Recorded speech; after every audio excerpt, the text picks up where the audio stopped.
기기를 이제 어나운스먼트가 나올 것이고 그때쯤 되면 닌텐도는 피크를 찍을 것이고. 재밌네요. 너무 재밌는데요, 교수님? 네. 어둠의 게임 기자 줄여서 어김기. 저 오늘 진짜 뼈저리게 배운 건요. 디벨로퍼, 퍼블리셔, 소비자. 맞아요. 저 이거 오늘 지금 뼈저리게 배우고 가는 것 같아요. 진짜로. 안에 QA도 있고. 네, 맞습니다. 안에 근데 또 디벨로퍼 디벨로퍼 쪽에도 다 QA 있습니다. 사실 네, 다 여기 있긴 뭐. 하겠지만은 역할이 많이 중첩이 되죠. 그리고 로컬라이징도 있고. 진짜. 네. 근데 디벨로퍼와 퍼블리셔 역할론에 대해서도 네. 학생들이 많이 좀 궁금해하고 네. 관심 듣는 파트 중에 하나입니다. 네. 저도 그렇죠. 진짜 뭔가 솔직히 말씀드리면 민망하지만 생소했어요. 되게. 그러니까 퍼블리셔라고 하면 당연히 익숙한 단어면서도 구체적으로 어떤 건지는 교수님 통해서 들으면서 좀 알게 된 거여가지고. 요즘에는 이제 네. 회사 규모가 많이 커져가지고 이제 개발을 하면서 퍼블리셔 다 같이 하죠. 우리나라 게임사 네. 같은 경우는. 근데 뭐 인디 개발사 같은 경우는 디벨로퍼의 롤을 당연히 가지고 가지만 퍼블리셔 롤을 예전에는 많이 못 가지고 갔는데 네. 요즘에는 자체 퍼블리싱을 워낙 많이 하니까 그나마 좀 다행이죠. 자체 퍼블리싱을 잘 못하게 되면 퍼블리셔한테 끌려가잖아요. 네. 그렇죠. 선택 여지가 없으니까. 그렇죠. 네, 그걸로 인해서 뭐 사회적으로 왜 게임 개발한 사람들이 많은 수익을 못 가져가냐라고 하지만 또 퍼블리셔는 퍼블리셔 나름대로 굉장히 많은 투자와 그렇죠? 많은 노력이 들어가는 것이고 네. 또 거기에 맞게끔 뭐 수익 배분을 하는 거니까. 그래서 아까 서두에 이상적인 어떤 수익 배분에 대한 의견 차이와 그런 게 그렇죠. 있었던 거군요. 네, 맞죠. 수익 배분은 말 그대로 그냥 협상인데 네. 또 우리나라는 협상이란 단어가 마냥 긍정적으로 쓰이지는 않잖아요, 사실은. 네.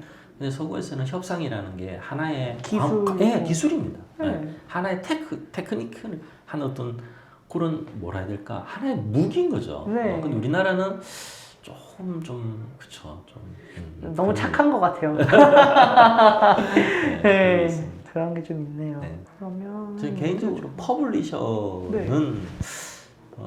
조금 더 아마 그 기자님께서 향후에 어떤 업체 네. 그렇죠 또는 파트너 때 퍼블리셔 분 한번 만나 보시면 좋지 않을까 싶습니다. 추천하시는 곳이 있을까요? 넷마블이라든지 카카오 게임즈잖아요. 바로 회사 근처에 있어요. 네. 근데 그쪽에 어떤 그 퍼블리셔 사업 담당하시는 분 정도면은 아마 충분히 어려운죠. 여쭤봐야겠다. 왜냐면 네. 저 넷마블 홍보팀 그 분이랑 알고 있어가지고 네, 도끼 좋죠. 네, 퍼블리셔 여쭤봐야겠다. 예, 퍼블리셔 업무를 하면서 어려운 점이 뭔지 그렇죠. 콘솔 3사 전략 중에 하나인데 네. 소니는 트리플 A 중심의 익스클루시브 독점 타이틀을 추구합니다. 그렇죠? 네. 그리고 기계에 대한 어떤 성능 이런 것도 좀 많이 따지죠. 그다음에 이제 매출적인 측면에서 본다 그러면 게임 매출과 구독 이렇게 같이 가지고 가는 형태고 닌텐도는 자타공인 재미, 창의성, 즐거움, 가족 플러스 강력한 IP. 네. 그러니까 아직까지 구독에 대해서 이렇게 활발하게 하지도 않죠. 그렇죠? 네. 근데 마이크로소프트는 독점적 타이틀보다는 굉장히 브로드하게 그냥 물론 이제 자금이 맞아요. 워낙 많으니까 인수 액티비전도 샀잖아요. 네. 그 당시에 뭐 60조 이상이었으니까. 그래서 서드 파티와 이렇게 협업을 많이 해서 다양한 라인업을 추구하는 거죠. 뭐 독점 이런 것보다도 그냥 다양하게 해서 구독 중심의 모델. 그렇죠? 맞아요. 이번 게임 패스 맞습니다. 잖아요. 네. 한 달 하고 그만뒀거든요. 왜 그만뒀는지 아세요? 네. 그러니까 얘네가 게임 패스에서 들어오는 게임들이 있고 그쵸? 빠지는 게임들 있잖아요. 그렇죠. 빠지는 게임들을 좋아하는 게임이 2개, 3개 있어요. 아, 그러셨구나. 아, 이거는 살짝의 소비자로서의 어떤 미묘한 배신감? 아, 물론 오버워치 그 게임 패스 구독 이벤트 때문에 아, 좀 그러셨구나. 관계를 맺으려고 했지만 언패킹이랑 제가 좋아하는 시리즈가 빠지면서 그래 여기까지다 약간 이랬었죠. 그래서 마이크로소프트는 게임 패스를 위주로 해서 네. 이제 구독 서비스를 통해서 이제 자기들 사업을 추진하는 것이고 닌텐도는 IP 통해서 네, 창의적인 어떤 그런 게임 즐거움 추구하는 거고 소니는 독점 타이틀 이런 게 아마 현재로 딱 들러진 것이고. 그리고 라이플 곡선상 이제 네. 플레이스테이션 5도 그렇고, 그다음에 엑스박스 S나 X도 그렇고 이제 4년 차 접어들 시기이기 때문에 네. 소프트웨어가 제일 많이 나오는 타이밍이기도 하거든요, 사실. 그 라이프 곡선 좀 알려주시면 안 돼요? 라이브 구스는 보통 통상적으로 비디오 게임, 콘솔 게임 네. 같은 경우는 한 7년 내외로 봅니다. 7년이요? 예, 7년 정도 내외로 보고, 처음에 이제 보통 4단계로 하죠. 도입기가 있고, 네. 성장기가 있고, 성숙기가 있고, 쇠퇴기가 있죠. 그렇죠? 그래서 플레이스테이션 같은 경우는 이제 도입기를 지나서 네. 성장기를 지나고 있는 상태라고 봐야 되겠죠. 네. 이렇게 가는 건가요, 교수님? 맞습니다. 요렇게 보통 이렇게 가죠. 이게 이게 레베뉴나 세일즈 곡선이죠. 네. 그러면 이제 이익은 요렇게 가는 편이죠. 물론 밑에도 있을 수 있겠죠. 왜냐하면은 성장기에서 매출은 탑이 찍는데 네. 이익은 뒤에 탑이 찍죠.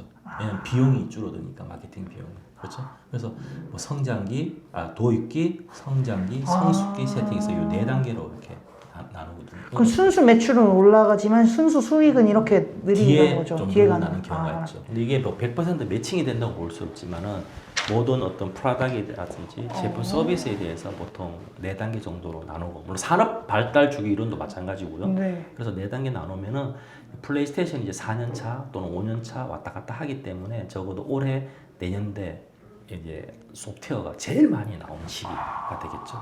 대신 닌텐도 같은 경우는 올해가 도입기이기 때문에 어떤 강력한 몇 개 타이틀 플러스 이제 하드웨어로 매출을 끌고 갈 것이고, 소니와 마이크로소프트는 하드웨어는 물론 팔리긴 팔리겠으나 하드웨어 매출보다는 소프트웨어를 이제 견인을 하는 타이밍이 오는 것이고, 그리고 2년 후 정도 지나면은 소니나 마이크로소프트에서는 차세대 기기를 이제 어나운스먼트가 나올 것이고, 그때쯤 되면 닌텐도는 피크를 찍을 것이고. 재밌네요. 너무 재밌는데요, 교수님? 네, 이거는 이제 항상 그 콘솔 게임의 사이클이 있기 때문에. 너무 재밌다. 그래서 기계 파는 사람 입장에서는 닌텐도 잘 될 때 닌텐도 팔고, 소니 잘 될 때 소니 팔고. 왜냐면 이게 타이밍이 다르니까. 아니 콘솔 게임기 당근 잘하실 것 같아요. 콘솔 게임 뭐 제가 네, 오래 게임기 했으니까. 당근 되게 잘하실 것 같아요. 그렇구나. 그럼 닌텐도는 이제 막 스위치 2가 나오니까 그렇죠. 이제 도입기가 되고 기존에 도입기? 있는 그다음에 이제 지금 현재 네. 유통되어 있는 게 이제 쇠퇴기. 쇠퇴기 그러면 끝자락에 속하는 거죠. 네. 그래도 오버랩은 보통 한 1, 2년, 2, 3년 갑니다. 네. 그렇죠? 소프트웨어 호환이 되니까. 그리고 말씀하신 것처럼 플스 5는 이제 소프트웨어가 확 나올 확 때. 들어갈 때고 보통 2023, 4년에 좀 많이 나왔었어야 되는데 네. 아시다시피 코로나 있었잖아요. 락다운 있다 보니까 개발 많이 못했어요. 그래서 소프트웨어가 2023년 하반기, 2024반기에 많이 못 나온 이유가 그 코로나 때 락다운 2년 반 정도로 해서 개발 스케줄이 많이 늦어진 거죠. 그래서 이제 올해 많이 나오는 거예요. 두 가지 질문이 네. 자연스럽게 생기는데요. 바보 같은 질문이랑 앞으로 단기간 네. 올해 상반기, 하반기에 대한 질문이 있어요. 뭘 네네. 먼저 드릴까요? 아무거나 주십시오. 그래요? 바보 같은 질문 먼저 드리자면 네. 우리나라는 사실상 우리나라 지금 콘솔 개발하는 데는 다 서드 파티나 그렇죠. 게임 디벨롭해서 이 퍼블리셔들한테 맡기는 거잖아요. 맞습니다. 혹시 하드웨어를 개발했던 시도가 있었을까요? 제가 알고 있는 한 없었습니다. 없죠. 네. 굉장히 어렵습니다. 저 이미 네. 근데 이게 콘솔 게임기 같은 경우는 기계를 만드는 게 중요한 게 아니라 네. 사실은 생태계를 만들어야 되잖아요. 그쵸. 에코시스템, 소프트웨어, 서드파티, 서플라이어들 만들어야 되는데 거기에 대한 인지가 없던 거죠. 기계를 만드는 것도 어렵습니다만 그 기계보다 더 어려운 게 그 생태계를 구성하는 거죠. 다음은 이제 곧 있어질 일에 대한 질문인데요. 스위치 2나 플스 5도 당시에 그랬죠. 사재기로 인한 물가 가격 상승이 네. 이런 부분에 대해서는 또 콘솔계 또 마케팅으로 있으셨다 보니까 좀 어떻게 생각하시는지 여쭤보셨어요. 굉장히 민감한 질문이고요. 네, 아니요, 괜찮습니다. 끌고 가도 될까요? 감사합니다. 그럼요. 네. 왜냐하면 플스 5뿐만이 아니라 플스 4 프로 버전일 때도 사재기가 많이 있어서 웃돈 주고 해서 불만이 굉장히 많았었습니다. 근데 그것을 한 발짝 떨어져서 생각해 보면은 굉장히 일반화된 이론을 적용하면은 시장 가격은 수요와 공급에 따라 움직이거든요. 그렇죠. 서플라이 디맨드. 네. 그러면 수요가 높기 때문에 가격이 올라가는 건데 그럼 결국 수요를 낮추거나 또는 공급을 올려야 되는데 네. 공급을 올리는 것이 이제 임의적으로 되지 않는다는 게 문제가 되는 거죠. 네.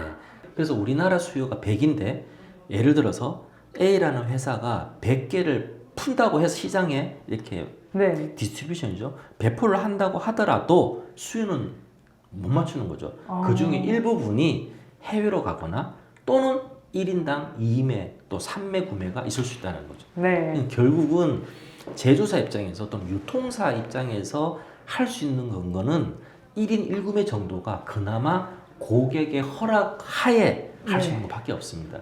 그래서 제가 업계에 있었을 때 그 런칭 이벤트 같은 거 하잖아요. 네네. 이제 플스5 때는 이제 코로나에서 못했지만은 네. 보통 한단 말이죠. 그럼 왜 소비자를 이렇게 고생을 시키냐 밖에서 라는 말이 많았어요. 근데 온라인으로 하게 되면은 그것도 매크로 돌립니다. 그래서 이게 올바른 유통 구조 또는 선의의 피해자를 막기 위해서 적용하는 어떤 정책들이 오히려 선의의 피해자가 또 다른 종류의 선의의 피해자가 만드는 거죠. 예. 그래서 결론적으로 말씀드리면 사재기라든지 이런 거에 대해서 궁극적으로 막을 방법은 굉장히 어렵습니다. 제한적이죠. 예, 굉장히 어렵습니다. 그래서 이제 예상도 안 되고. 업계 입장에서 할 수 있는 가장 모범 모범 답안을 답안은 낸. 공급을 위해서 최선을 최선을 다하겠습니다. 그 다음에 사재기로 인한 다양한 문제가 발생하지 맞아. 않게끔 또 그렇게 최선을 다하겠습니다. 그게 결국 뭐냐면은 단일 카드 이용, 네. 1인 1구매, 주소지, 그 중복 체크 등등등인데 그게 과연 될까라는 생각이죠. 결국은 이 사회가 자본주의 사회다 보니까 차익 거래가 발생할 수밖에 없는 구조잖아요. 그거는 또 위법도 아니고 사실은 그렇죠. 차익 거래라는 것은 가격 차이가 존재할 때 누군가 수익이 생기면 거기에 대한 거래는 일어날 수 있다는 거죠. 그걸 막을 순 없지만 할 수 있는 역량 안에서 최소화한다는 그렇죠. 게 그런 전략인 거군요. 그렇죠. 그래서 미리 사전 예약 판매를 한다라든지 또 기존 구매자들한테는 구매를 자제시켜 달라라든지 그렇죠. 그런 것들을 이제 만드는데 제가 조금 전에도 말씀을 드렸다시피 매끄럽게 하기 위해서 네. 피해자를 만들지 않기 위해서 위해서 만든 만든 정책이 또 다른 종류의 불편함을 줄 수 있는 거죠. 어둠의 게임 기자 줄여서 어김기 짜잔. 사펑 이야기 안 할 수 없죠. 좀 전에 기자님께서 말씀하셨다시피 사이버펑크를 예를 들면은 물론 출시될 시점에 약간 완성도가 조금 부족한 저 입장에서 안 좋다라고 표현하기 네, 어렵고 부족한 채로 발매가 되었는데 소비자들로부터 굉장히 지탄을 받았죠. 그럼 네. 과연 그 사람들이 그런 결정을 모르고 했을까? 그게 굉장히 똑똑한 사람도 많을 것이고 나름의 전략적 결정이 있었을 텐데 굳이 그렇게 대사됐을까? 네, 있죠. 뭔가 사연이 있었던. 저는 모든 게 사연이 있다고 생각을 합니다. 네. 그리고 소니가 얼마 전에 했던 C 타이틀이라는 것도 네. 아시죠? 네. 네. 네. 제가 차마 제 입으로 말하기 비행기 이름 비슷한 그거. 네. 네. 그래서 그 타이틀이 나와서도 소비자들의 외면을 받고 하니까 셧다운을 해버리고 이제 정리가 되었단 말이죠. 근데 그런 결정을 하기까지는 내부적으로 굉장히 전략적인 결정이고 굉장히 큰 결정이니까 뭔가 내부적 이슈가 있었다는 거죠. 그럼에도 불구하고 그 전략적 관점을 내릴 때 판단하는 과정 어떤 제일 중요한 부분이 소비자 입장이냐, 회사 입장이냐, 또는 투자자 입장이냐, 또는 관계사 그렇죠? 네. 입장이냐 거기에 따라서 다른 결정이 나올 수 있다는 거죠. 그래서 이거는 어떤 정해진 답이 있다라기보다는 그 어떤 회사의 어떤 C레벨이 되겠죠. 그분들의 어떤 전략적 판단이 있어야 되는 것이고 그런 면에서는 컨텐츠라는 게 굉장히 다단하고 복잡하고 창의성 위주고 그 다음에 완성도를 평가하는 게 굉장히 자의적이고 소비자 피드백이고 하다 보니까 이게 맞다 아니다 어떤 하드웨어 기계처럼 온이 된다 꺼지지 않는다 이렇게 판단할 수 없는 거죠. 그래서 만나뵀던 교수님들이 하나같이 말씀하시는 게 그 말씀을 하시더라고요. 게임을 개발한다, 게임을 만든다라고 생각했을 때는 일반 대중은 컴퓨터로 세련되게 하고 이렇다고 생각하는데 아니다. 되게 노동 집약적인 산업이고 유저 익스피리언스가 되게 중요해서 네. 테스트 돌려보고 고치고 테스트 돌려보고 고치고 맞습니다. 이게 많다 하더라고요. 네, 그게 굉장히 어렵죠. 사실은 결국은 판단은 소비자가 하는 것이고 네. 소비자의 선택을 받느냐 못 받느냐에 따라서 내 게임이 또 성공하느냐 못하냐가 되고 있기 때문에 끊임없이 소비자들의 어떤 피드백, 그렇죠? 그걸 반영을 할 수밖에 없지만 또 게임 만드는 사람 입장에서는 또 본인만의 철학이 있어서 또 어느 정도 타협, 네. 좋은 의미로서의 타협이 필요하다고 보는 거죠. 잘 만드는 것도 중요한데 잘 포장하고 잘 공급하는 것도 오늘 강조해 주셨잖아요. 그렇죠. 어떻게 보면 이 마케팅이랑 퍼블리싱에 있어서 좀 중요한 게 뭐라고 생각하시는지 여쭤봐도 될까요? 저는 개인적으로는 아까 뭐 기자님께서도 말씀하셨다시피 결국 소비자들의 선택을 받냐 못 받느냐는 것 같아요. 네. 그 게임이 좋으냐 안 좋으냐 판단은 게임 자체로서 좋으냐 안 좋으냐 판단은 그냥 다른 파트에서 하는 것이고 네. 결국 상업적, 커머셜적으로서의 성공이냐 아니냐는 결국은 소비자들이 그 타이틀을 잘 받아들이느냐 들이지 않느냐는 거죠. 네. 그래서 최근에 바뀐 것 중에 하나가 과거에 피지컬한 소프트웨어가 네. 게임 소프트웨어가 발매될 때는 거의 완벽률이 99% 이상이 되어야지만 이제 소비자한테 전달이 되는 거죠. 왜? 네. 이걸 작동을 했을 때 구동이 안 되면 안 되니까. 네. 근데 요즘에는 클라우드도 있고 인터넷도 잘 되고 이게 환경이 워낙 주다 보니까 대원 패치가 그냥 당연시 되는. 그렇죠. 그래서 과연 뭐 이거는 맞다 안 맞다가 아니라 최근의 트렌드를 놓고 보면은 과거의 콘솔 게임 타이틀의 완성도보다는 조금 낮은 완성도라 하더라도 향후 패치를 통해서 버그를 제거한다라든지 업그레이드를 할 수 있는 방법이 생겼기 때문에 조금 이르게 출시하는 경향도 있다. 좀 조심스럽습니다. 아니 걱정하지 마시고요. 걱정하지 마시고 뭐 자막도 달아드릴게요. 뭐 어떤 그런 의견입니다. 이런 것도 잘 민감한 문제인데요. 저도 좀 조심스러운 말씀 드리자면 사실 이게 한편으로는 항상 말하는 DLC 맞습니다. 그런 맥락인 거죠. 소비자 입장에서는 불완전한 제품을 판다는 어떤 인식이 없진 않잖아요. 맞습니다. 그래서 근데 이게 사실상 어떤 회사 내부의 이 출시와 관련된 경제적인 요인과 향후 패치가 가능하다는 어떤 그 염두 하에 이루어지는 거였다는 거죠. 근데 과거에는 그런 제반이 없으니 최대한 완성해서 출시를 하는 거죠. 그렇죠. 저 기자님께서 말씀하신 것 중에서 꼭 경제적인 부분은 아닌 것 같고요. 네. 뭐 경제적인 걸 포함해서 다양한 다른 뭐 여러 가지 이유가 있겠죠. 그런 의미에서 말씀드린 거고 과거의 콘솔 게임의 게임 타이틀의 완성도가 예를 들어서 10이었다면 지금은 적어도 10 이하 정도가 많다라는 거죠. 근데 이거는 좀 나쁘다고 표현할 수 없는 네네네. 게 물론 말씀하신 대로 소비자 입장에서의 불편함은 있습니다만 또 어떤 소비자는 이걸 완벽하게 해서 한 달 기다리는 것보다 빨리 보고 싶어. 한 달 이전에 봐서 대신 너희들이 업데이트를 조금씩 해줘 매번. 그게 오히려 더 어셉터블 할 수 있다는 거죠. 제가 그런 소비자였던 게임이 하나 있어요. 그런 건가요? 발헤임이라는 게임이 있는데 게임에 그 게임 세계 지도가 있으면 네. 여기까지만 얘네가 개발을 해놓은 거예요. 그리고 이 위에 북극이랑 밑에 막 화산지대는 네. 텅텅 비어 있거든요. 근데도 재밌게 하더라고요. 그래서 이거 언제 여기 업데이트 해주나 하면서 그렇죠. 그냥 기다리고 있었는데 네.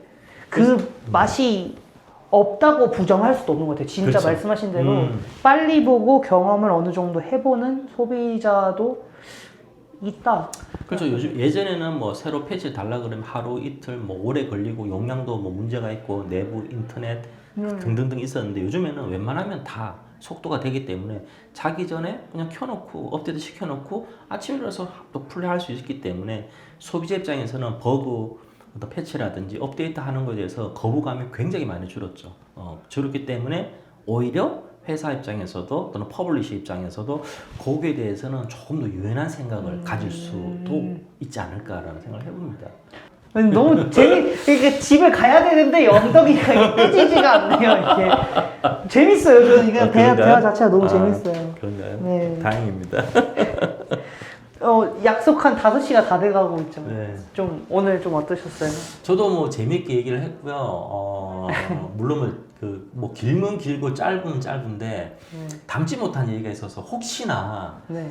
제가 말을 잘못함으로 인한 에이. 오해의 소지가 생기지 않을까라는 그런 걱정이 좀 에이. 들기도 하겠지만 네. 뭐 기자님께서 잘 편집해서 잘 해주시길 바라고 뭐 거듭 말씀드리지만은 대학교라는 어떤 테두리가 좋은 점도 굉장히 많고 네. 조금 아쉬운 점도 많고 또 한국 게임 업계가 앞으로 해야 될 숙제도 굉장히 많고 그렇죠 무언가 할 게 있다라는 건 또 좋게 받아들이면 되고 과거에는 게임이라면 너무 순수한 개발 쪽이었는데 이제 기자님처럼 전반적으로 훑어보는 그렇죠 제 3자 어떤 그런 인사이트도 조금씩 늘어날 것이고 그런 면에서 보면 좀 긍정적으로 바라봐도 될 것 같습니다. 네.